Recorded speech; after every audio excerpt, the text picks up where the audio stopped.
So hello and welcome to versatile comedian. तो क्या हो रहा है ना, जब ऐसे आप ट्रैफिक में जाते हो तो कई बार क्या होता है कि कोई कोई लोग आते हैं, सामान बेच रहे होते हैं, कई कई गरीब होते हैं। तो एक लड़की आई और वो लड़की क्या होता है कि ऐसे नॉर्मली बोली कि पेन लोगे क्या, लॉकेट लोगे क्या। मैंने कहा हाँ कोई बात नहीं, दे दीजिए। मैं डेली एक सामान खरीद रहा हूँ क्योंकि मुझे लग रहा है कि मेरे एक सामान खरीदने से ना वो एक टाइम में खाना खरीद सकती है। फिर मैं कॉलेज जाना हूँ और कॉलेज में मैं वहीं पर लगता हूँ कि यार एक लड़की जो है वो इस तरह ट्रैफिक में मेहनत मजदूरी करके अपना पेट पाल रही है, और वहीं पर और एक लड़की को देखता हूँ, साली अमीर बाप की बिगड़ी हुई औलाद।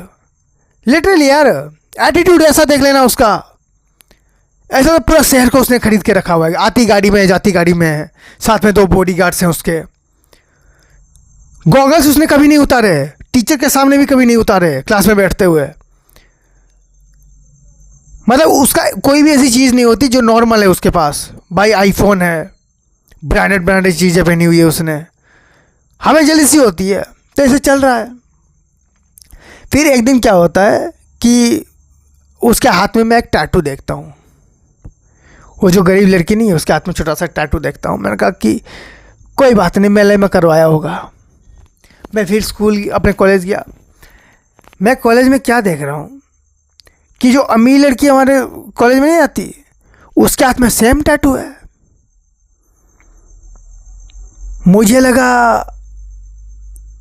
कुछ तो बात है। मैंने वो अमीर लड़की को बोला कि मेरी बात सुनो। कहता कि ये टैटू तुमने कहाँ बनवाया? कहता पैदाइशी है, बोला उसने मुझे। तुझे क्या लेना देना, काम करना अपना। तो मैंने बोला कि कर रहा हूँ ना यार। फिर उसने मुझे क्या बोला पता है?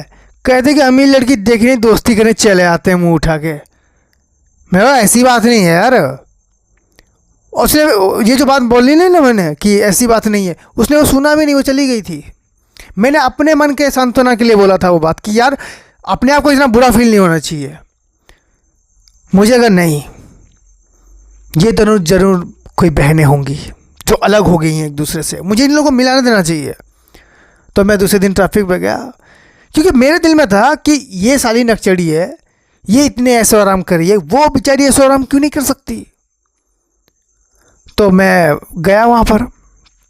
तो मैंने जैसे नेक्स्ट डे वही लॉकेट बेचने के लिए, उसने बोला लॉकेट लीजिए लॉकेट लीजिए, हर किसी को ऐसे बोले लॉकेट लीजिए लॉकेट लीजिए।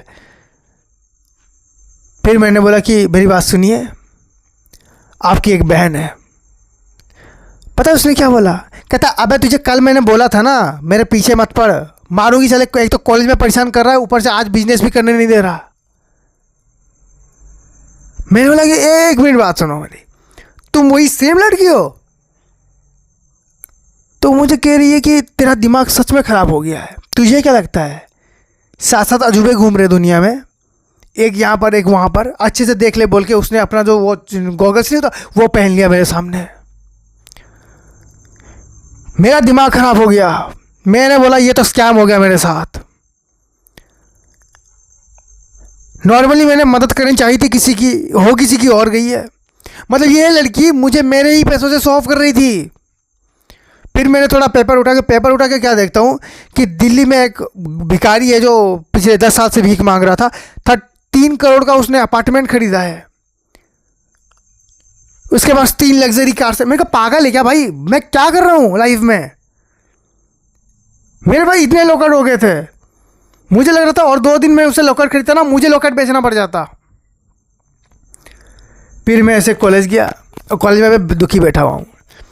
तो मेरा एक साइड में एक दोस्त है बैठते हैं और कहता है कि पता है यार ये लड़की ना बड़ी नकचड़ी है।